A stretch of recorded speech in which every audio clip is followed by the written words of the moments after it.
Hulagu Khan نے بڑے لوگ مروائے تھے، بڑے، بغداد میں 20 لاکھ آدمی قتل کروایا اس نے، 20,000 نہیں میں نے کہا، ذمہ داری سے حوالہ دو، کتنے لوگ بولیے؟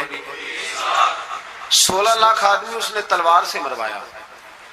لوگوں نے نا زیر زمین تہ خانے کھودنے شروع کر دیے، 4 لاکھ آدمی تہ خانوں میں چھپ گیا اور چن چن کے مسلمان مارتا تھا۔ جب ہلاکو کو کسی نے بتایا نا 4 لاکھ بندے چھپ گئے، اس نے نہروں کے بند توڑوا دیے، دریاؤں کے بند توڑوا دیے، پانی زیر زمین چلا گیا، 4 لاکھ آدمی ڈوب کے مر گیا، 20 لاکھ آدمی مروایا۔ ایک دن ایک علاقے میں گھوم رہا تھا، لیمو کھانے کا بڑا شوقین تھا، بازار میں گیا تو ایک لیمو خریدا۔ اس نے دیکھا کہ بازار میں بوڑھے بچے جوان خریداری کر رہے ہیں تو کہنے لگا ابھی بھی اتنے مسلمان زندہ ہیں، بناؤ ان کی لائنیں، قتل کرنا ہے۔ 3 لائنیں بن گئی، ایک بوڑھا آدمی بھی لائن میں آ گیا، لیمو کھا رہا ہے، اس کو ہلکا ہلکا چوستا ہے، گھوڑے پہ بیٹھا ہے، قتل کرا رہا ہے لوگوں کو۔ ایک بابا جی پہلی صف میں تھے، جب پہلی صف قتل ہونے لگی بابا جی پچھلی صف میں دوڑ کے ہو گئے۔ ہلاکو خان ہنس رہا ہے اس کو دیکھ کے، معاذ اللہ، جب بندہ ہوتا ہے نا کسی منصب پہ پھر وہ مذاق اڑاتا ہے دوسروں کا۔ بابا دوسری صف میں آیا تو ہلاکو خان نے وہ بھی قتل کرائی تو بابا دوڑ کے تیسری صف میں، آخری صف کے کونے پہ جب بابا کھڑا ہو گیا نا تو سارے بندے مر گئے۔ بابے کو قتل کرنے لگا جلاد، ہلاکو کہنے لگا ٹھہر جا، کہنے لگا بابا تو تیسری صف میں آیا تھا، تیرا کیا خیال تھا بچ جائے گا؟ بابا کہنے لگا خیال نہیں، میرا یقین ہے کہ میں بچ جاؤں گا، میرا شرط یہ ہے کہ یقین ہو اندر، شرط یہ ہے کہ ہنس کے کہنے لگا ہلاکو خان کیسے؟ تو بابا کہنے لگا اگر اللہ چاہے تو بچ سکتا ہوں، اگر اللہ چاہے تو میں، بہت سارے لوگ ہیں ڈاکٹر لکھ کے دے دیتے ہیں نہیں بچے گا، وہ بچ جاتا ہے کیونکہ بچانے والا اللہ ہے، اللہ چاہے تو بچ جاؤں گا۔ تو ہلاکو کہنے لگا کیسے؟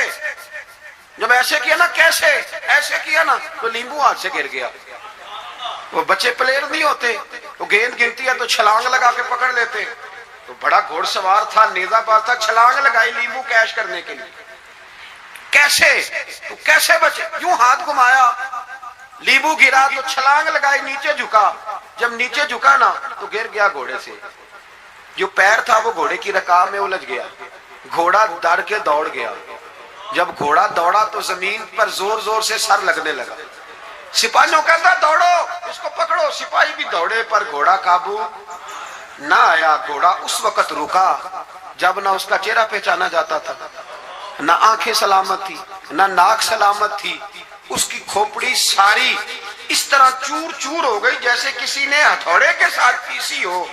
ہلاکو کی لاش سے خون بہ رہا تھا، بابا ہنس رہا تھا۔ ایک سپاہی کہنے لگا بابا تو کیوں؟ کہنے لگے میں اپنے رب کی قدرتوں پہ مسکرا رہا ہوں۔ کل من علیہ فان ویبقی وجہ ربک ذو الجلال والاکرام، کا میں نے اسے سمجھایا تھا کہ بچانے والا بچا لیا کرتا ہے۔ تو اس نے مجھے، امام مالک بیٹھے تھے ہارون رشید کے پاس، سخت پیاس لگ گئی، ہارون رشید اتنی سخت گرمی پیاس، یہ روزہ کھول کے نا کوئی چیز نہ ہو، پانی ہو تھوڑا سا ٹھنڈا سادہ پانی تو دل کرتا ہے سارے پی جائیں آج۔ حضرت مولا علی نے مثال دی ہے، شیر خدا نے، حضرت علی نے انوکھی بات کرتے، کہتے نا مجھے فلاں جان سے پیارا ہے، تو شیر تھے نا تو شیروں جیسی باتیں کرتے۔ کسی نے پوچھا آپ کو نبی پاک صلی اللہ علیہ وسلم سے کتنا پیار ہے؟ تو فرمانے لگے سخت گرمی سخت پیاس میں جتنا بندے کو ٹھنڈے پانی سے پیار ہوتا ہے مجھے اس سے بھی بڑھ کے اپنے نبی سے پیار ہے صلی اللہ۔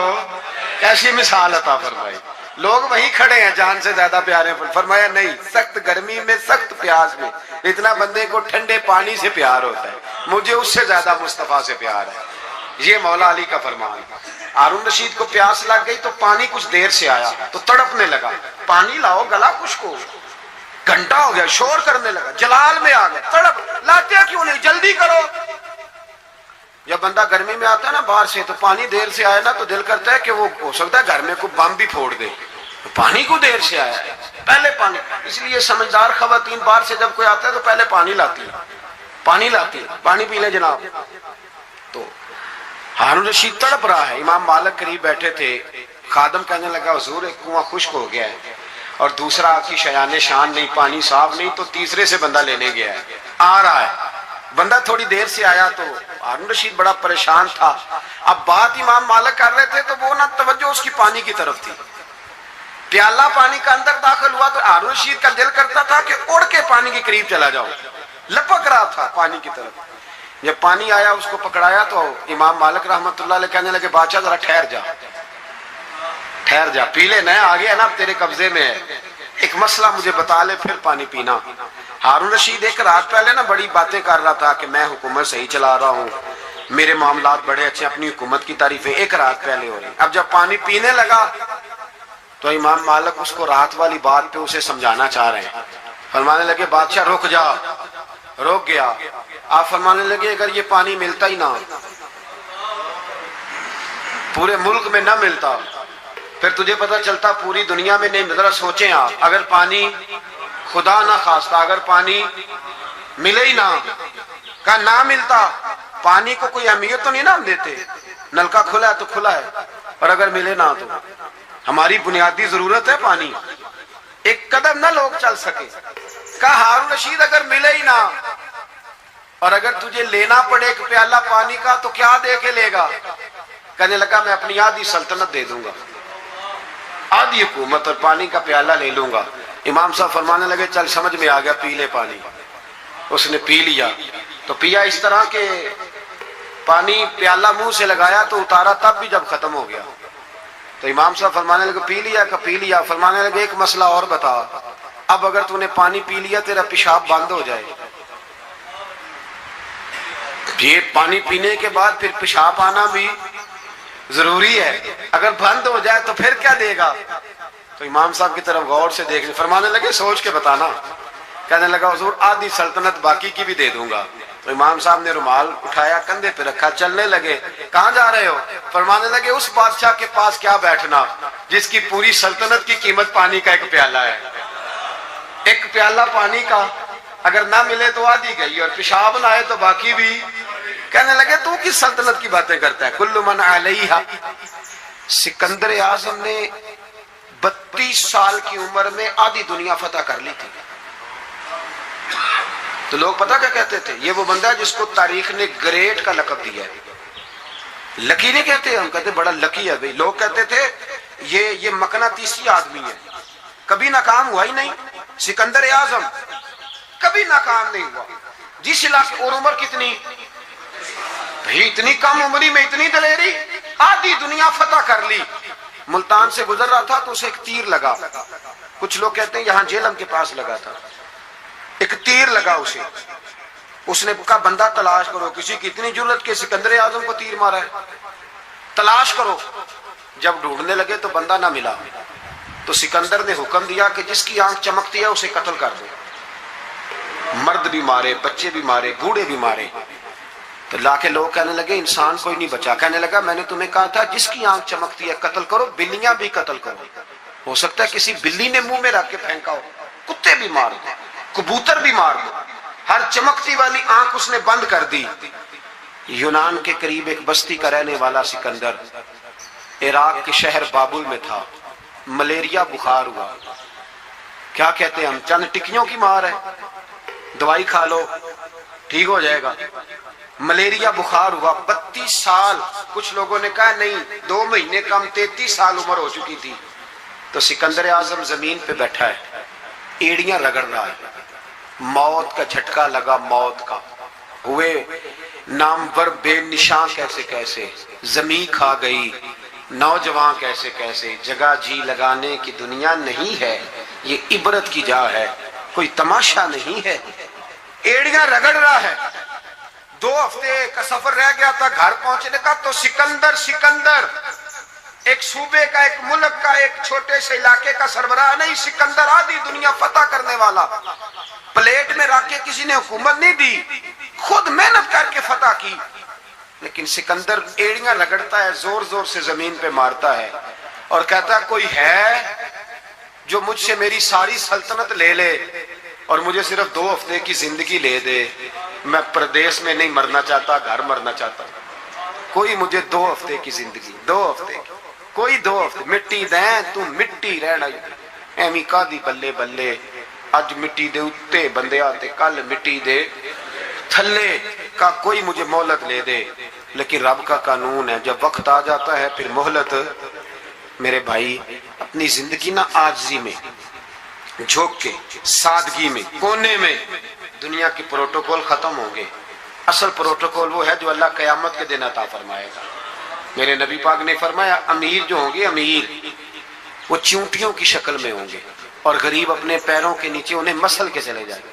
یہ وہ والے امیر جو تکبر کرتے تھے، ورنہ تو امیر حضرت عثمان غنی بھی ہیں، حضرت عبد الرحمن ابن عوف بھی ہیں، حضرت سلمان علیہ السلام بھی ہیں۔ جو امیر تکبر کرے، اکڑ جائے، اگر امیر ہو عاجزی اختیار کرے تو پھر تو اللہ اسے جنت بھی عطا فرماتا ہے۔ تو میرے بھائی اپنے آپ کو سمیٹیں۔ ہم جانے کے لیے جن کی عمریں میری طرح 40 سال کی طرف سفر کر رہی ہیں نا، وہ آدھی زندگی جی چکے ہیں، باقی آدھی پتہ نہیں ہے۔ لوگ اتنا لمبا یاد نہیں رکھتے۔ حضرت مولا علی قبرستان گئے تو قبر والوں سے کہنے لگے قبر والوں تمہارا کیا حال ہے؟ تو ایک مردہ قبر کے اندر سے بول کے کہنے لگا علی کفن پھٹ گیا ہے، ہڈیاں چور چور ہیں، مال تو پتہ نہیں کہاں رہ گیا پر حساب دینا پڑ رہا ہے، آپ بتائیے پیچھے ہمارے گھر والوں کا کیا حال ہے؟ تو حضرت علی فرمانے لگے جہاں تم بیٹھتے تھے وہاں کوئی اور بیٹھنے لگ گیا، تمہاری بیویوں نے نئے نکاح کر لیے، تمہارے دوستوں نے نئے دوست بنا لیے، اب تو لوگ تمہیں یاد بھی نہیں کرتے، اب تو تمہارا ذکر ہی کوئی نہیں کرتا، اب تو ختم ہو گیا، تمہارا تذکرہ بھی کوئی نہیں۔ تذکرہ اسی کا رہے گا جس نے رب کو یاد کیا اور پھر رب نے اس کا چرچا کیا، اس کا تذکرہ رہے۔ اپنے آپ کو ایک موقع پر بھی کبھی متکبر نہ ہونے، عاجزی حسن ہے زندگی کا۔ خزانہ آئے تو قارون نہ بنے، محل بنائیں تو شداد نہ بنے۔ اگر اللہ تعالیٰ دولت دے تو کبھی بھی اپنے آپ کو نمرود اور فرعون نہ بننے دے، اقتدار ملے تو کبھی بھی اپنے آپ کو ہلاکو خاں اور چنگیز خاں نہ بناؤ، اور اگر نمازی بنو تو وہ والے نمازی بنو جو نمازی بھی ہوتا ہے۔ حضرت عمر فاروق کو کسی نے عید والے دن دیکھا تو عمر رو رہے تھے، چھوٹی عید والے دن۔ ہمارے ہاں تو لوگوں نے ڈیک تیار کر کے رکھ لیے ہیں، تیاری ہو گئی ہے، چاند رات کو جو نیکیاں کمائی ہیں وہ ساری شیطان کے حوالے کریں گے معاذ اللہ الا ماشاء اللہ، اس کو کہیں گے لے جا ہم نے کمائی ہیں تیرے لیے، فوراً پہلی رات ادھر اعلان ہوا نہیں ادھر تماشے لگے نہیں معاذ اللہ۔ حضرت عمر عید والے دن رو رہے تھے، کسی نے کہا عمر یہ خوشی کا دن ہے آپ رو رہے ہیں؟ تو فرمانے لگے خوش تو وہ ہونا جس کو یقین ہے کہ اس کا نماز روزہ قبول ہو گیا، مجھے تو ابھی پتہ ہی نہیں میرا قبول ہوا ہے کہ واپس کر دیا جائے گا، جاؤ مجھے کچھ خبری سناؤ آ کے کہ میرا قبول ہوا۔ وہ تو بے نیاز ہے، وہ تو دل کرے تو کہے جا اٹھا کے لے جا، تیرا مجھے پسند ہی نہیں۔ عاجزی میں رہے، انکساری میں رہے، عمل کر کے روئے، کہے مولا تیرے قابل تو نہیں پر تو مہربانی فرما اسے قبول فرما۔ ایک صحابی تھے، ان کی 4 بیویاں تھیں، عتبہ نام تھا۔ تو آپ کو پتہ ہے یہ بناؤ سنگار سے عورتوں کو زیادہ دلچسپی ہوتی ہے، اچھی خوشبو کہاں سے ملتی ہے، بناؤ سنگار کا سامان، تو عورتیں ذرا اس کے اندر اپنے آپ کو ذرا اگلی صفوں میں سمجھتی ہیں، اور چلو اچھی بات بھی ہے، اپنے خاوند کے لیے اگر کوئی عورت بناؤ سنگار کرے تو باعث اجر ہے اس کے لیے۔ تو وہ چاروں بیویاں کہتی ہیں کہ ہم نا ایک سے بڑھ کر ایک خوشبو استعمال کرتی ہیں، لیکن ہمارے شوہر حضرت عتبہ رضی اللہ تعالیٰ عنہ صحابی تھے، ان کو ہم نے کبھی خوشبو لگاتے نہیں دیکھا، اور ان کی خوشبو ہمیشہ ہماری خوشبو پہ غلبہ پا جاتی۔ تو وہ صحابیات چاروں کہتی ہیں کہ ہم ٹٹولتی تھیں، ان کی جیبیں دیکھتی تھی خوشبو کہاں سے لاتا ہے، پر خوشبو کوئی نہیں، جسم بڑا مہکتا ہے۔ ہم نے بڑی کوشش کی چاروں نے مل کے، 4 بیویاں، سمجھ نہیں آتی تھی۔ فرماتے ایک دن چاروں کٹھی ہو کے کہنے لگی آج نہ چلو اس بات پہ تو چاروں سوکنے اتفاق کرے نا۔ کہتے نے اپنے شوہر سے کہا آپ بتائیے خوشبو کہاں سے لاتے ہیں؟ کہنے لگے اللہ کی قسم کبھی لگائی نہیں، اوئے ہوئے کبھی نہیں لگائی، اس پتے سے ڈھونڈنا قاصد میرے دلدار، کبھی لگائی نہیں خوشبو۔ کہا آپ عجیب بات کرتے ہیں، ہم تھک گئی ہیں سالوں سے، اب لگاتے نہیں، یہ کیسی بات ہے؟ تو فرمانے لگے آؤ نا سنو نا، میرا قصہ تو سنو، میری داستان حسن تو سنو، میرے اوپر جو کرم کی برکھا برسی، بس مختصر سی میری کہانی ہے، یہ جو بھی ہے ان کی مہربانی ہے۔ کہا مطلب کیا ہے؟ تو حضرت عتبہ فرمانے لگے میری کمر پر بن گئے تھے دانے، ان میں ہوتا تھا درد، تکلیف، آزمائش، جلن، میں تکلیف میں تھا، تو میں تکلیف سوائے ان کے کس کو بتاتا جو میرے ہر بات میں میرا سہارا تھے۔ میں سیدھا چلا گیا دروازہ رسول پہ، رو کے عرض کی حضور یہ درد ہے، سونے نہیں دیتا۔ تو کہتے ہیں کریم نے فرمایا تو کرتا اوپر کرنا۔ کہتے ہیں میں نے کرتا اوپر کیا تو حضور نے لعاب دہن انگلی سے لگا کے میری کمر پہ لگایا۔ فرماتے ہیں وہ لعاب دہن میری بیماری لے گیا اور خوشبوئیں چھوڑ گیا۔ میں جیسے جیسے غسل کرتا جاتا ہوں خوشبو بڑھتی جاتی ہے، تازگی بڑھتی جاتی ہے۔ نہ سمجھ آئے تو مدینہ جا کے دیکھو، مسجد نبوی میں بیٹھ کے دیکھو، جاؤ حضور سید عالم کے شہر نور کی گلیوں سے ہو کر جا کر دیکھو، عرصہ ہوا طیبہ کی گلیوں سے وہ گزرے تھے، اب تک ان گلیوں میں خوشبو ہے پسینے کی۔ جا کے دیکھ لو، نظارہ کر لو۔ اللہ تعالیٰ نے حضور کا سراپا ہی ایسا بنا، یہ حضور کے دست مبارک ہے نا۔ حضرت انس بن مالک فرماتے ہیں میں نے ریشم بھی اتنا نرم نہیں دیکھا جتنا حضور کے ہاتھ نرم تھے، کستوری سے اتنی خوشبو نہیں آتی جتنی دست مبارک سے آتی تھی۔ اور فرماتے ہیں عرب کی گرمی بڑی مشہور تھی، میں حضور کے دست مبارک ہاتھ میں لیتا تو برف سے زیادہ ٹھنڈے ہوتے۔ اتنا اللہ تعالیٰ نے محبوب کو معنویت کے ساتھ سجایا، سوارا، کمال ہو گئی۔ حضرت ابی بن کعب رضی اللہ تعالیٰ عنہ نے امیر المومنین سیدنا فاروق اعظم پہ مقدمہ کر دیا۔ عدالت تھی، جج تھے حضرت زید بن ثابت۔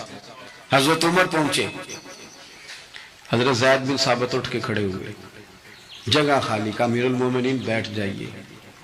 آپ فرمانے لگے زید یہ تم نے ناانصافی کی، ہم دونوں آئے تھے مقدمہ لے کے، یا تو دونوں کے لیے جگہ بناتے، تم نے ٹھیک نہیں کیا۔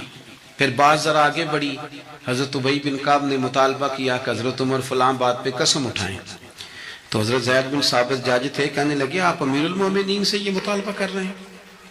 تو حضرت عمر فاروق کہنے لگے زید آپ اس مقدمے کا فیصلہ کر لیں، اس کے بعد میں آپ کو فارغ کر دوں گا۔ آپ مجھے امیر المومنین کہہ رہے ہیں، اور امیر المومنین کہہ کہ آپ یک طرفہ ہو رہے ہیں، اور جو آدمی انصاف لینے آپ کے دروازے پہ آیا ہوا ہے، اس ملک کا مسئلہ کیا ہے؟ اس ملک کا مسئلہ غریبی نہیں، میرے وطن کا مسئلہ یہ ہے کہ امیر غریب کے لیے قانون الگ الگ ہے۔ یہاں 11 سال 12 سال ایک شخص جیل میں رہ کے آتا ہے، لیکن بعد میں پتہ چلتا ہے وہ تو بے گناہ تھا، اس کے 11 سال کون واپس کرے گا؟ اس کے 20 سال زندگی کے جو سلاخوں کے پیچھے کٹ گئے کون واپس کرے گا؟ اور امیر آدمی وہ تو قبل از گرفتاری ضمانت کرا لیتا ہے، ان کے پاس تو بڑے بڑے ایشو ہیں، بڑے بڑے وکیل ہیں، بڑے بڑے ڈاکٹروں کی ان کے پاس رپورٹیں ہیں، وہ تو سارا کچھ کر سکتے ہیں، کوئی ہے ہی نہیں ان کو روکنے والا۔ میرے عزیزو آپ سمجھے میری بات کو، حضرت عمر فاروق فرمانے لگے یہ فیصلہ کر لیں، اس لیے کہ حضرت عمر اگر صرف اپنا تو سوچتے تو نظریہ نہیں بچتا تھا۔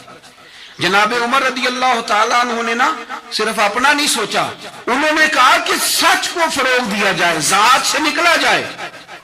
آپ فرمانے لگے تو نہ عمر کو کسی اونچی اڑان میں مبتلا نہ کر، عمر کو پتا ہے عمر کیا ہے، اسے وہ دور یاد ہے جب وہ اونٹ چرایا کرتا، لہذا میرے لیے وہی فیصلہ کر جو فیصلہ کرنے کا طریقہ قرآن و سنت نے ہمیں عطا فرمایا ہے۔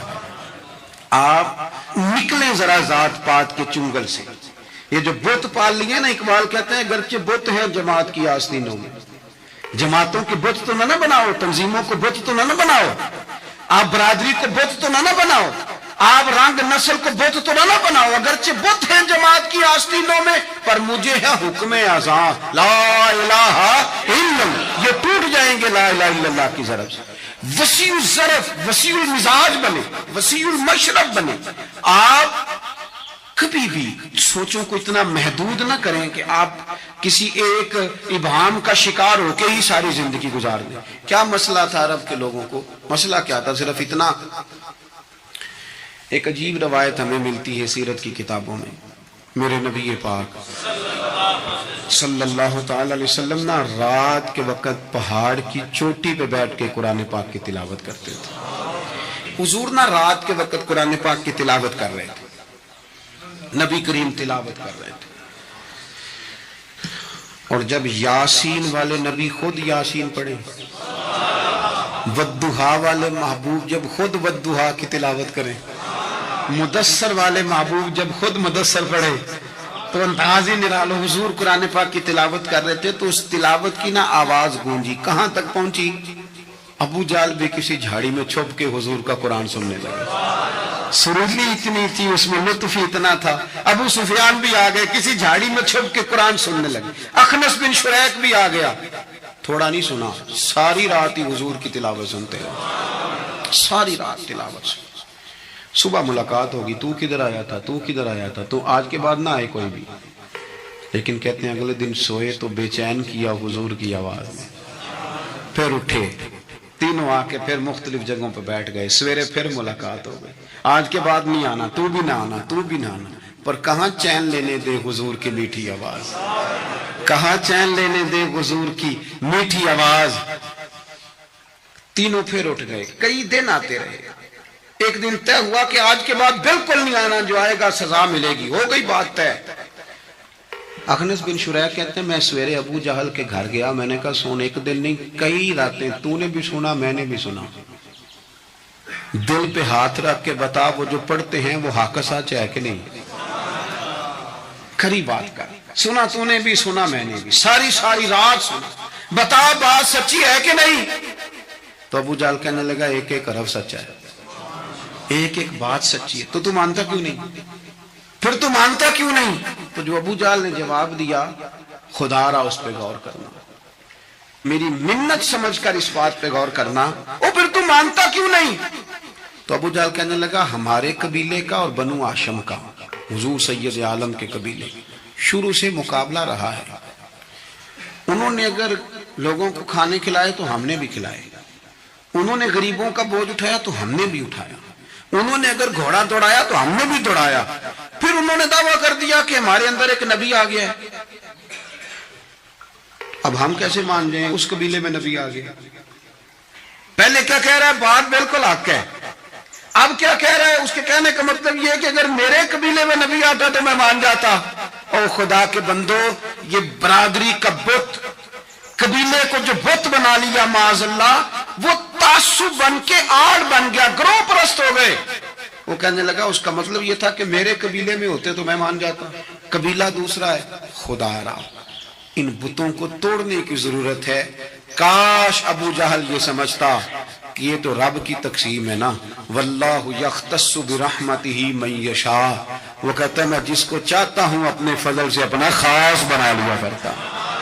لیکن یہ گروہی تعصبات, قرآن مجید آپ دیکھیں نا تو یہودیوں کے بارے میں اللہ فرماتے ہیں, چونکہ تورات میں بھی حضور کی شانیں, زبور میں بھی حضور کی شانیں, انجیل میں بھی حضور کی شانیں, ہر جگہ اللہ نے اپنے حبیب کے تذکرے کیے. رب کریم فرماتا ہے محبوب یہ جو یہودی ہیں نا, یعرفونہ کما یعرفون ابناءہم.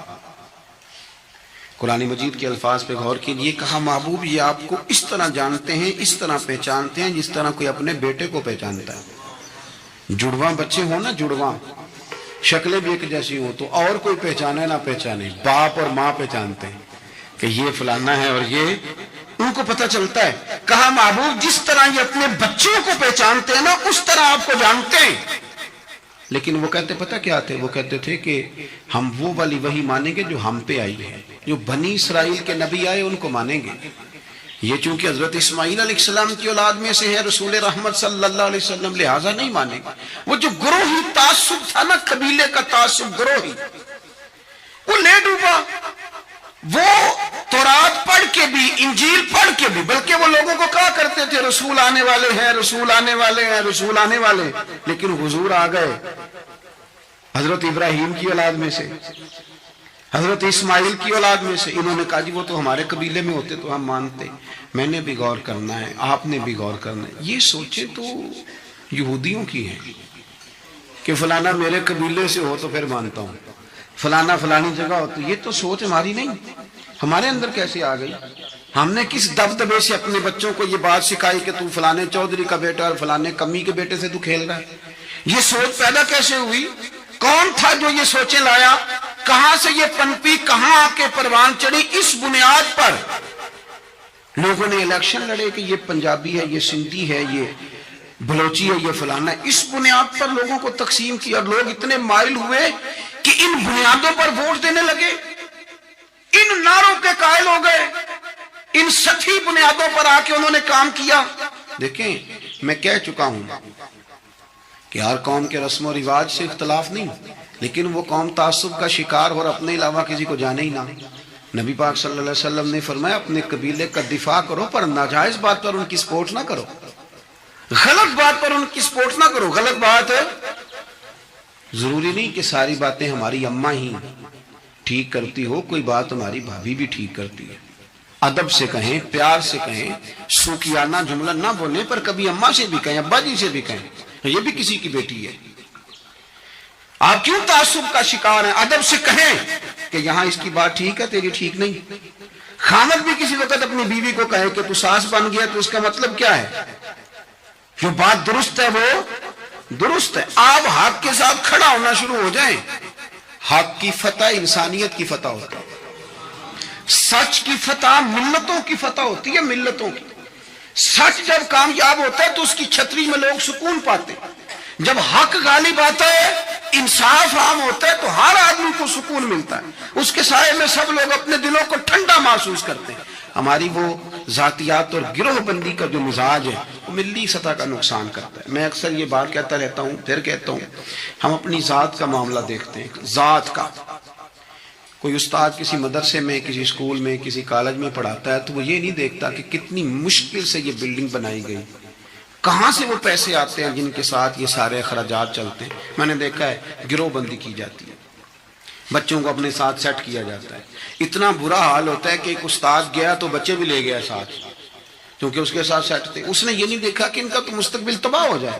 میں تو ایک سبق پڑھاتا ہوں تو ان کے تو باقی 6 استاد وہیں پہ۔ یہی حال ہم اداروں میں کرتے ہیں جہاں کام کر رہے ہوتے ہیں۔ ہم اپنے حساب سے لوگوں کو اپنے پیچھے لگانے کے چکر میں ملی اور قومی سطح کے جرم کرتے ہیں، قومی سطح کے۔ اس کا نقصان نہ مدرسے کا ہوا، نہ اس استاد کا ہوا، ان بچوں کا نقصان، اسکول کالج ادارے مدرسے میں پڑھنے والوں کا نقصان، کیونکہ ہم گروہ بندیوں کے قائل ہیں، تنظیموں جماعتوں کے قائل ہیں، ہم ملی سوچوں کے قائل نہیں۔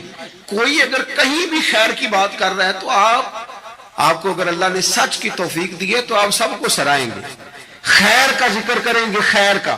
اگر اپنے اندر کوئی کوتاہی ہو تو اس کا بھی اظہار کریں گے۔ میرے عزیزو، میرے نبی پاک صلی اللہ علیہ وسلم کو جن لوگوں نے حضور کے زمانے میں ہوتے ہوئے نہ مانا، ایسا نہیں تھا کہ ان پر حق واضح نہیں تھا، انہیں پتہ تھا سچ کیا ہے، لیکن وہ گروہ پرست تھے، حق پرست نہیں تھے۔ جو حق پرست تھے وہ حضرت سلمان فارسی کی طرح فارس سے بھی چل کے آ گئے، وہ حضرت صہیب کی طرح روم سے بھی آ گئے، وہ دور دراز سے بھی آگے۔ حق پرست تھے نا، حق ڈھونڈتے، کئیوں کے گھر تک حق گیا، گھر تک ان کو اپنی دہلیز پر سچ ملا، لیکن حق پرست نہیں تھے، گروہ پرست تھے، وہ قبول نہیں کر سکے۔ آج بھی میں نے دیکھا ہے بڑے بڑے سیاستدانوں کا نیک ہونے کو دل کرتا ہے، بڑے بڑے مالداروں کا کسی درویش کا مرید ہونے کو دل کرتا ہے سیکھنے، لیکن وہ نہ جان ہی نہیں چھوڑتی۔ نہ چودھری صاحب کا کوئی پیر ہوتا ہے، نہ پڑھے لکھے آدمی کا، نہ مالدار، ان کا کیسے پیر ہوگا؟ ممکن ہی نہیں ہے۔ کس طرح اپنے آپ کو وہ بٹھائیں گے طالب علموں کی صف میں؟ ان کے لیے اس لیے رہ جاتے، خیر نہیں پا پاتے۔ آپ نے جب تک وہ چیز چھوڑی نہیں، پیالہ بھرا ہوا ہو تو کوئی اس میں شے اور ڈالی جا سکتی ہے؟ اس کا تو خالی ہونا شرط ہے۔ ہم بڑے بڑے بزرگوں کے پاس گئے لیکن پیالے بھرے ہوئے تھے، کیسے کوئی شے آتی؟ کاش پیالے ایک تو خالی کرتے پھر سیدھے بھی کرتے، تو پھر تو میرے بھائی کوئی طالب علم بھی گزرے تو وہ خیر کی بات بتائی جاتا ہے، پھر تو کوئی سفید داڑھی والا بزرگ گزر جائے تو اس سے بھی کوئی اچھی بات ملی جاتی ہے، گرچہ انگوٹھا چھاپ ہی ہو۔ لیکن شرط یہ ہے کہ پیالہ خالی ہو۔ لیکن یہاں تو لوگوں کا سٹیٹس ہی اور طرح کا، انداز ہی اور طرح کا، آمدام برسر مطلب۔ نبی کریم علیہ السلام کے زمانہ مبارکہ کے قریب ایک جھوٹے مدعی نبوت کو حضرت ابو بکر صدیق نے قتل فرمایا، بھیج کے صحابہ کی جماعت، اس کا نام تھا مسلمہ کذاب۔ عرب کے اندر جو قبیلوں کی تقسیم اوپر جا کے ہوتی تھی، اس میں نبی پاک کے قبیلے کو بنو مدر کہا جاتا تھا، اور مسلمہ کذاب کے قبیلے کو بنو ربیعہ کہا جاتا تھا۔ جب صحابہ اس کو قتل کرنے کے لیے پہنچے نا، ذرا بات سننا کتنی دلچسپ ہے، صحابہ قتل کرنے کے لیے پہنچے تو جو لوگ اس کو ماننے والے تھے نا بنو ربیعہ قبیلے کے، ان سے لوگوں نے پوچھا کہ یہ سچا ہے کہ جھوٹا ہے؟ انہوں نے کہا 100% جھوٹا ہے۔ تو انہوں نے کہا تمہارا نبی رحمت صلی اللہ علیہ وسلم کے بارے میں کیا خیال ہے؟ کہنے لگے وہ اتنے سچے ہیں کہ سورج سے زیادہ چمکدار ہے ان کی سچائی، چاند سے زیادہ روشن ہے ان کی سچائی۔ انہوں نے کہا پھر تم اس کے پیچھے کیوں لگ گئے ہو؟ کہنے لگے ہماری برادری کا جو ہوا، ہمارے قبیلے کا تو ہے نا۔ وہ خدا کے بندو اتنی ظالمانہ سوچیں، اتنی ظالمانہ کہ چونکہ ہمارے قبیلے کا ہے، اچھا اس کا نام ہی کذاب ہے، مسلمہ کذاب، اور کذاب کہہ کہ اس کے پیچھے لگے ہوئے ہیں صرف اس لیے کہ ہماری برادری کا تو ہے نا۔ اور یوں تو سید بھی ہو، مرزا بھی ہو، افغان بھی ہو، اور تم سبھی کچھ ہو، بتاؤ کہ مسلمان بھی ہو، اور تم سبھی کچھ ہو، پہلے بتاؤ کہ اپنی ملت پر قیاس اقوام میں مغرب سے نہ کر۔ اے کلندر لاہوری تیری قبر پہ رحمتیں ہوں۔ کہاں بیٹھ کے بات کرتا ہے، کہاں سوچتا ہے، کیا انداز اختیار کرتا ہے۔ کہنے لگے تو اپنی ملت پر قیاس اقوام میں مغرب سے نہ کر، تیرے قلم کے حسن پہ قربان جاؤں۔ کہنے لگے خاص ہے ترکیب میں قوم رسول ہاشمی۔ او مسلمان تو دیکھ، تیرا مقام یہ ہے کہ تو رسول ہاشمی کی قوم ہے، تو رسول ہاشمی کی قوم ہے۔ تو کہتے میں جاٹوں میں باٹوں میں ارائیوں میں فلاں، تو رسول ہاشمی کی قوم ہے، اور خاص ہے ترکیب میں قوم رسول ہاشمی، قوم رسول بولنا بولنا قوم رسول ہاشمی، یہ قوم رسول ہاشمی کی قوم بنو، رسول اللہ کی قوم بنو۔ ہمیں نہیں بننا فلانی برادری، فلانا قبیلہ، فلانا منصب، نہ قوم رسول خاص ہے ترکیب میں قوم رسول ہاشمی، رسول ہاشمی کی قوم بنے۔ آپ کو دیکھ کے لوگ پوچھے یہ کون ہے؟ کہ مصطفیٰ والے۔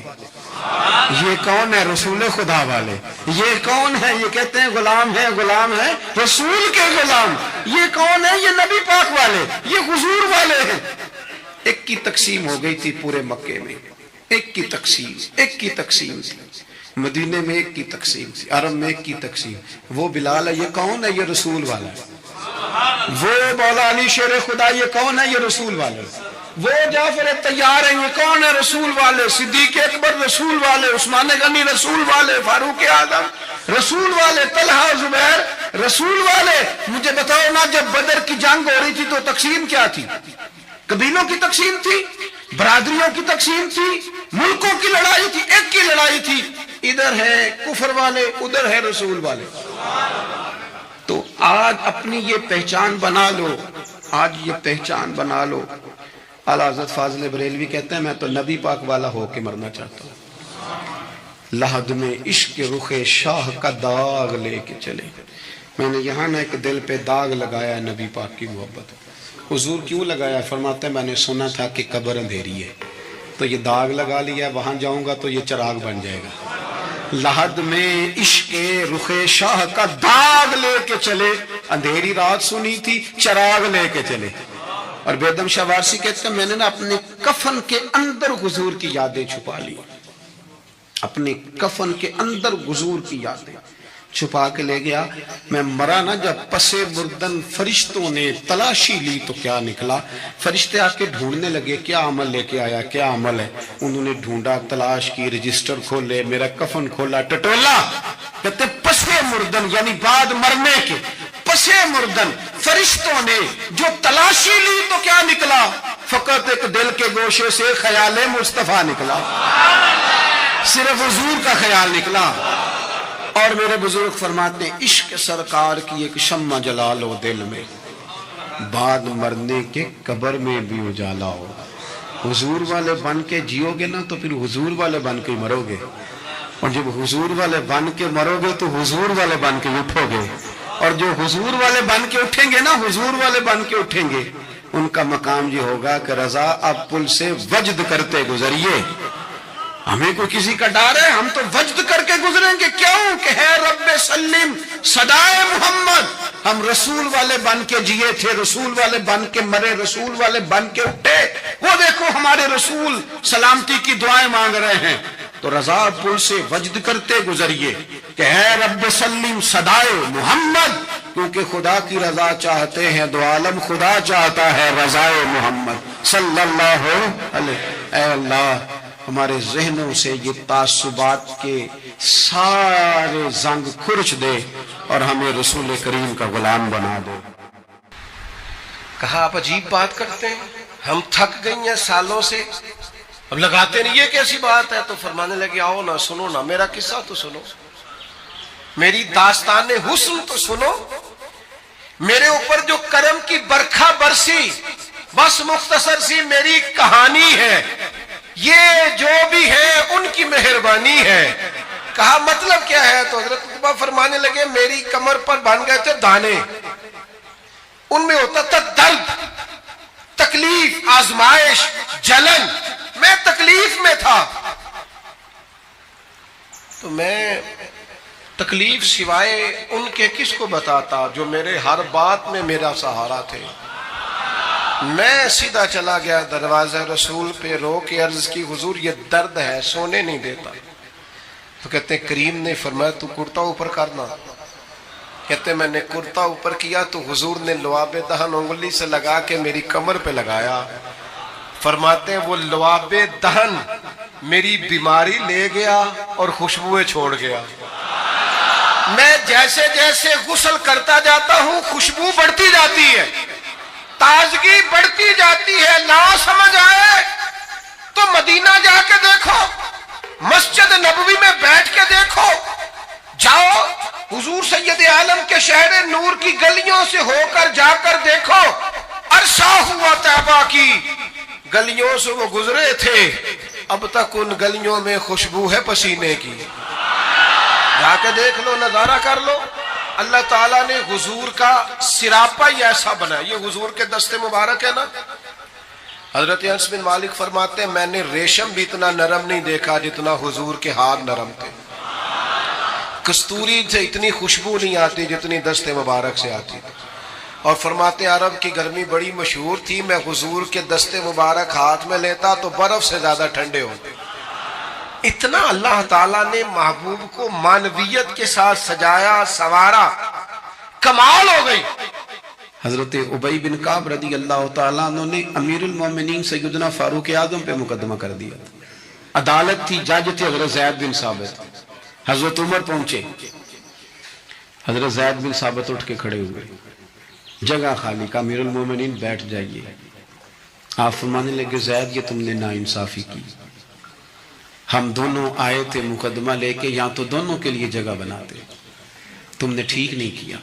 پھر بات ذرا آگے بڑھی، حضرت ابی بن کعب نے مطالبہ کیا کہ حضرت عمر فلاں بات پہ قسم اٹھائیں. تو حضرت زید بن ثابت جاج تھے، کہنے لگے آپ امیر المومنین سے یہ مطالبہ کر رہے ہیں.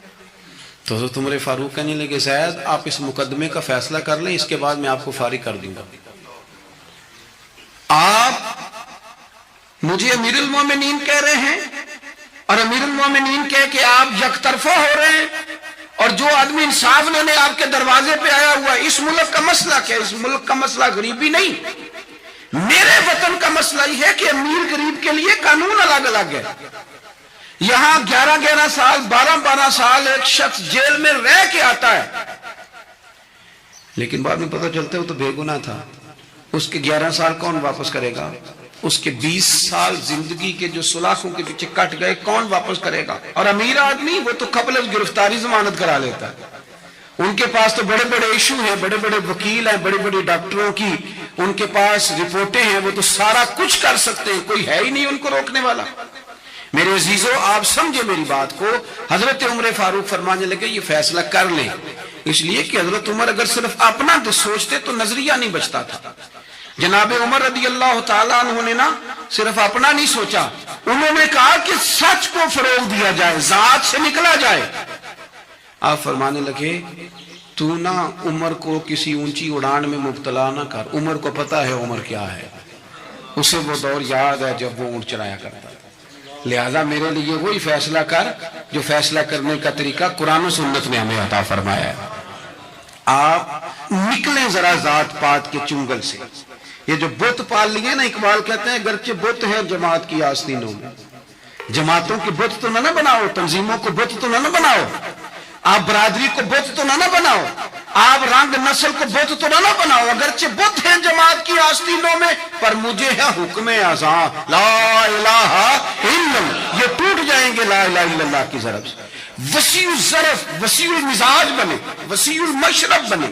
آپ کبھی بھی سوچوں کو اتنا محدود نہ کریں کہ آپ کسی ایک ابہام کا شکار ہو کے ہی ساری زندگی گزار دیں. کیا مسئلہ تھا عرب کے لوگوں کو؟ مسئلہ کیا تھا؟ صرف اتنا. ایک عجیب روایت ہمیں ملتی ہے سیرت کی کتابوں میں. میرے نبی پاک صلی اللہ تعالی علیہ وسلم نا رات کے وقت پہاڑ کی چوٹی پہ بیٹھ کے قرآن پاک کی تلاوت کرتے تھے. حضور نا رات کے وقت قرآن پاک کی تلاوت کر رہے تھے، نبی کریم تلاوت کر رہے تھے. اور جب یاسین والے نبی خود یاسین پڑھے، والضحیٰ والے محبوب جب خود والضحیٰ کی تلاوت کریں، مدثر والے محبوب جب خود مدثر پڑھے، تو انداز ہی نرالو. حضور قرآن پاک کی تلاوت کر رہے تھے تو اس تلاوت کی نا آواز گونجی. کہاں تک پہنچی؟ ابو جہل بھی کسی جھاڑی میں چھپ کے حضور کا قرآن سننے لگے.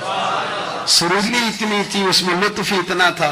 ابو سفیان بھی آ گئے، کسی جھاڑی میں چھپ کے قرآن سننے لگے. اخنس بن شریک بھی آ گیا. تھوڑا نہیں سنا، ساری رات ہی حضور کی تلاوت سنتے رہے، ساری رات تلاوت سن. صبح ملاقات ہوگی، تو کدھر آیا تھا، تو کدھر آیا تھا، تو آج کے بعد نہ آئے کوئی بھی. لیکن کہتے ہیں اگلے دن سوئے تو بے چین کیا حضور کی آواز میں. پھر اٹھے، تینوں آ کے پھر مختلف جگہوں پہ بیٹھ گئے. سویرے پھر ملاقات ہو گئی. آج کے بعد نہیں آنا، تو بھی نہ آنا، تو بھی نہ آنا. پر کہاں چین لینے دے حضور کی میٹھی آواز، کہاں چین لینے دے حضور کی میٹھی آواز. تینوں پھر اٹھ گئے. کئی دن آتے رہے. ایک دن طے ہوا کہ آج کے بعد بالکل نہیں آنا، جو آئے گا سزا ملے گی. ہو گئی بات طے. اخنس بن شریح کہتے ہیں میں سویرے ابو جہل کے گھر گیا. میں نے کہا سن، ایک دن نہیں کئی راتیں تو نے بھی سنا، میں نے بھی سنا. دل پہ ہاتھ رکھ کے بتا وہ جو پڑھتے ہیں وہ حق سچ ہے کہ نہیں؟ کھری بات کر. سنا تو نے بھی، سنا میں نے بھی، ساری رات سنا. بتا بات سچی ہے کہ نہیں؟ تو ابو جہل کہنے لگا ایک ایک حرف سچا ہے، ایک ایک بات سچی ہے. تو مانتا کیوں نہیں؟ پھر تو مانتا کیوں نہیں؟ تو جو ابو جہل نے جواب دیا، خدا را اس پہ غور کرنا، میری منت سمجھ کر اس بات پہ غور کرنا. او پھر تو مانتا کیوں نہیں؟ تو ابو جہل کہنے لگا ہمارے قبیلے کا اور بنو ہاشم کا، حضور سید عالم کے قبیلے، شروع سے مقابلہ رہا ہے. انہوں نے اگر لوگوں کو کھانے کھلائے تو ہم نے بھی کھلائے، انہوں نے غریبوں کا بوجھ اٹھایا تو ہم نے بھی اٹھایا، انہوں نے اگر گھوڑا دوڑایا تو ہم نے بھی دوڑایا. پھر انہوں نے دعویٰ کر دیا کہ ہمارے اندر ایک نبی آ گیا ہے. اب ہم کیسے مان جائیں اس قبیلے میں نبی آ گیا؟ پہلے کیا کہہ رہا ہے؟ بات بالکل حق ہے. اب کیا کہہ رہا ہے؟ اس کے کہنے کا مطلب یہ ہے کہ اگر میرے قبیلے میں نبی آتا تو میں مان جاتا. او خدا کے بندو، یہ برادری کا بت، قبیلے کو جو بت بنا لیا معاذ اللہ، وہ تعصب بن کے آڑ بن گیا، گروہ پرست ہو گئے. وہ کہنے لگا اس کا مطلب یہ تھا کہ میرے قبیلے میں ہوتے تو میں مان جاتا. قبیلہ دوسرا ہے. خدا را ان بتوں کو توڑنے کی ضرورت ہے. کاش ابو جہل یہ سمجھتا کہ یہ تو رب کی تقسیم ہے نا، واللہ یختص برحمتہ من یشاء. وہ کہتا ہے میں جس کو چاہتا ہوں اپنے فضل سے اپنا خاص بنا لیا کرتا. لیکن یہ گروہی تعصبات، قرآن مجید آپ دیکھیں نا تو یہودیوں کے بارے میں اللہ فرماتے ہیں چونکہ تورات میں بھی حضور کی شانیں، زبور میں بھی حضور کی شانیں، انجیل میں بھی حضور کی شانیں، ہر جگہ اللہ نے اپنے حبیب کے تذکرے کیے. رب کریم فرماتا ہے محبوب یہ جو یہودی ہیں نا، یعرفونہ کما یعرفون ابناءہم. قرآن مجید کے الفاظ پہ غور کیجئے. کہا محبوب یہ آپ کو اس طرح جانتے ہیں، اس طرح پہچانتے ہیں جس طرح کوئی اپنے بیٹے کو پہچانتا ہے. جڑواں بچے ہوں نا، جڑواں شکلیں بھی ایک جیسی ہوں تو اور کوئی پہچانے نہ پہچانے، باپ اور ماں پہچانتے ہیں کہ یہ فلانا ہے اور یہ ان کو پتہ چلتا ہے. کہا محبوب جس طرح یہ اپنے بچوں کو پہچانتے ہیں نا اس طرح آپ کو جانتے ہیں. لیکن وہ کہتے پتہ کیا تھے؟ وہ کہتے تھے کہ ہم وہ والی وحی مانیں گے جو ہم پہ آئی ہے، جو بنی اسرائیل کے نبی آئے ان کو مانیں گے. یہ چونکہ حضرت اسماعیل علیہ السلام کی اولاد میں سے ہے رسول رحمت صلی اللہ علیہ وسلم، لہٰذا نہیں مانیں گے. وہ جو گروہی تعصب تھا نا، قبیلے کا تعصب گروہی، وہ لے ڈوبا. وہ تورات پڑھ کے بھی، انجیل پڑھ کے بھی، بلکہ وہ لوگوں کو کہا کرتے تھے رسول آنے والے ہیں، رسول آنے والے ہیں، رسول آنے والے ہیں. لیکن حضور آ گئے حضرت ابراہیم کی اولاد میں سے، حضرت اسماعیل کی اولاد میں سے. انہوں نے کہا جی وہ تو ہمارے قبیلے میں ہوتے تو ہم مانتے. میں نے بھی غور کرنا ہے، آپ نے بھی غور کرنا ہے. یہ سوچے تو یہودیوں کی ہیں کہ فلانا میرے قبیلے سے ہو تو پھر مانتا ہوں، فلانا فلانی جگہ ہو تو. یہ تو سوچ ہماری نہیں، ہمارے اندر کیسے آ گئی؟ ہم نے کس دبدبے سے اپنے بچوں کو یہ بات سکھائی کہ تو فلانے چودھری کا بیٹا اور فلانے کمی کے بیٹے سے تو کھیل رہا ہے؟ یہ سوچ پیدا کیسے ہوئی؟ کون تھا جو یہ سوچیں لایا؟ کہاں سے یہ پنپی، کہاں آ کے پروان چڑھی؟ اس بنیاد پر لوگوں نے الیکشن لڑے کہ یہ پنجابی ہے، یہ سندھی ہے، یہ بلوچی ہے، یہ فلانا ہے. اس بنیاد پر لوگوں کو تقسیم کیا. لوگ اتنے مائل ہوئے کہ ان بنیادوں پر ووٹ دینے لگے، ان نعروں کے قائل ہو گئے، ان سطحی بنیادوں پر آ کے انہوں نے کام کیا. دیکھیں میں کہہ چکا ہوں کہ ہر قوم کے رسم و رواج سے اختلاف نہیں، لیکن وہ قوم تعصب کا شکار اور اپنے علاوہ کسی کو جانے ہی نہ. نبی پاک صلی اللہ علیہ وسلم نے فرمایا اپنے قبیلے کا دفاع کرو پر ناجائز بات پر ان کی سپورٹ نہ کرو، غلط بات پر ان کی سپورٹ نہ کرو. غلط بات ہے، ضروری نہیں کہ ساری باتیں ہماری اماں ہی ٹھیک کرتی ہو، کوئی بات ہماری بھابھی بھی ٹھیک کرتی ہے. ادب سے کہیں، پیار سے کہیں، سوکیانہ جملہ نہ بولیں، پر کبھی اماں سے بھی کہیں، ابا جی سے بھی کہیں، یہ بھی کسی کی بیٹی ہے. آپ کیوں تعصب کا شکار ہیں؟ ادب سے کہیں کہ یہاں اس کی بات ٹھیک ہے، تیری ٹھیک نہیں. خامد بھی کسی وقت اپنی بیوی کو کہے کہ تو ساس بن گیا تو اس کا مطلب کیا ہے؟ جو بات درست ہے وہ درست ہے. آپ حق کے ساتھ کھڑا ہونا شروع ہو جائیں. حق کی فتح انسانیت کی فتح ہوتی ہے، سچ کی فتح ملتوں کی فتح ہوتی ہے. ملتوں کی سچ جب کامیاب ہوتا ہے تو اس کی چھتری میں لوگ سکون پاتے ہیں. جب حق غالب آتا ہے، انصاف عام ہوتا ہے تو ہر آدمی کو سکون ملتا ہے. اس کے سائے میں سب لوگ اپنے دلوں کو ٹھنڈا محسوس کرتے ہیں. ہماری وہ ذاتیات اور گروہ بندی کا جو مزاج ہے وہ ملی سطح کا نقصان کرتا ہے. میں اکثر یہ بات کہتا رہتا ہوں، پھر کہتا ہوں، ہم اپنی ذات کا معاملہ دیکھتے ہیں. ذات کا کوئی استاد کسی مدرسے میں، کسی اسکول میں، کسی کالج میں پڑھاتا ہے تو وہ یہ نہیں دیکھتا کہ کتنی مشکل سے یہ بلڈنگ بنائی گئی، کہاں سے وہ پیسے آتے ہیں جن کے ساتھ یہ سارے اخراجات چلتے ہیں. میں نے دیکھا ہے گروہ بندی کی جاتی ہے، بچوں کو اپنے ساتھ سیٹ کیا جاتا ہے. اتنا برا حال ہوتا ہے کہ ایک استاد گیا تو بچے بھی لے گیا ساتھ، کیونکہ اس کے ساتھ سیٹ تھے. اس نے یہ نہیں دیکھا کہ ان کا تو مستقبل تباہ ہو جائے. میں تو ایک سبق پڑھاتا ہوں تو ان کو تو باقی 6 استاد وہیں پہ. یہی حال ہم اداروں میں کرتے ہیں جہاں کام کر رہے ہوتے ہیں. ہم اپنے حساب سے لوگوں کو اپنے پیچھے لگانے کے چکر میں ملی اور قومی سطح کے جرم کرتے ہیں. قومی سطح پہ اس کا نقصان نہ مدرسے کا ہوا، نہ اس استاد کا ہوا، ان بچوں کا نقصان، اسکول کالج ادارے مدرسے میں پڑھنے والوں کا نقصان. کیونکہ ہم گروہ بندیوں کے قائل ہیں، تنظیموں جماعتوں کے قائل ہیں، ہم ملی سوچوں کے قائل نہیں. کوئی اگر کہیں بھی خیر کی بات کر رہا ہے تو آپ کو اگر اللہ نے سچ کی توفیق دی ہے تو آپ سب کو سرائیں گے، خیر کا ذکر کریں گے، خیر کا. اگر اپنے اندر کوئی کوتاہی ہو تو اس کا بھی اظہار کریں گے. میرے عزیزو، میرے نبی پاک صلی اللہ علیہ وسلم کو جن لوگوں نے حضور کے زمانے میں ہوتے ہوئے نہ مانا، ایسا نہیں تھا کہ ان پر حق واضح نہیں تھا، انہیں پتہ تھا سچ کیا ہے، لیکن وہ گروہ پرست تھے، حق پرست نہیں تھے. جو حق پرست تھے وہ حضرت سلمان فارسی کی طرح فارس سے بھی چل کے آ گئے، وہ حضرت صہیب کی طرح روم سے بھی آ گئے، وہ دور دراز سے بھی آگے. حق پرست تھے نا، حق ڈھونڈتے. کئیوں کے گھر تک حق گیا، گھر تک. ان کو اپنی دہلیز پر سچ ملا، لیکن حق پرست نہیں تھے، گروہ پرست تھے، وہ قبول نہیں کر سکے. آج بھی میں نے دیکھا ہے بڑے بڑے سیاستدانوں کا نیک ہونے کو دل کرتا ہے، بڑے بڑے مالداروں کا کسی درویش کا مرید ہونے کو دل کرتا ہے، سیکھنے، لیکن وہ نہ جان ہی نہیں چھوڑتی. نہ چودھری صاحب کا کوئی پیر ہوتا ہے، نہ پڑھے لکھے آدمی کا، نہ مالدار، ان کا کیسے پیر ہوگا؟ ممکن ہی نہیں ہے۔ کس طرح اپنے آپ کو وہ بٹھائیں گے طالب علموں کی صف میں؟ ان کے لیے اس لیے رہ جاتے، خیر نہیں پا پاتے۔ آپ نے جب تک وہ چیز چھوڑی نہیں، پیالہ بھرا ہوا ہو تو کوئی اس میں شے اور ڈالی جا سکتی ہے؟ اس کا تو خالی ہونا شرط ہے۔ ہم بڑے بڑے بزرگوں کے پاس گئے لیکن پیالے بھرے ہوئے تھے۔ میں ایسا آدمی تھا جس کو سیلان مزی کی شکایت تھی، مگر رسول اللہ صلی اللہ علیہ وآلہ وسلم سے دریافت کرتے ہوئے کہ مجھے شرم آئی تو میں نے ابن الاسود کو حکم دیا۔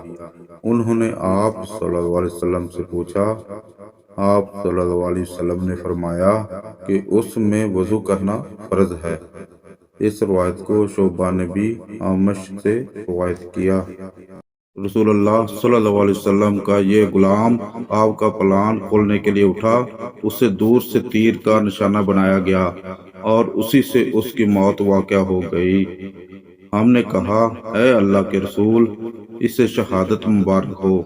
آپ نے فرمایا، ہرگز نہیں، اس ذات کی قسم جس کے ہاتھ میں محمد صلی اللہ علیہ وسلم کی جان ہے، اوڑھنے کی وہ چادر اس پر آگ کے شعلے برسا رہی ہے جو اس نے خیبر کے دن اس کے تقسیم ہونے سے پہلے اٹھائی تھی۔